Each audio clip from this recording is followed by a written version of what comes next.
video हेर्दै छोल्दैछु है म भनेर भन्दै रहेछ नि छोल छोल छोल छोल जति पटक छोल्नु छ छोल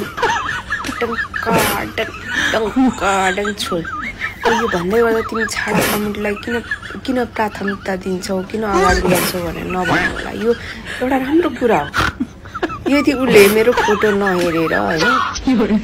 जो पाए त्यहीसँग छोलिँदै हिँड्यो भने उसलाई रोग लाग्छ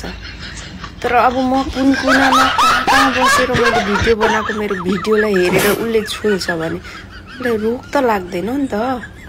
छोल खान्छ छोल पक्को छ दिनमा 50 चोटि छोल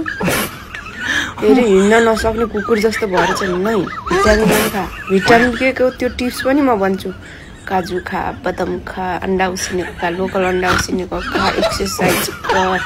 रनिङ गर तलमाथि उठ्ने काम गर अनि त्यो छोलेपछि हात पनि धुए हात धोएर घिन लाग्छ फेरि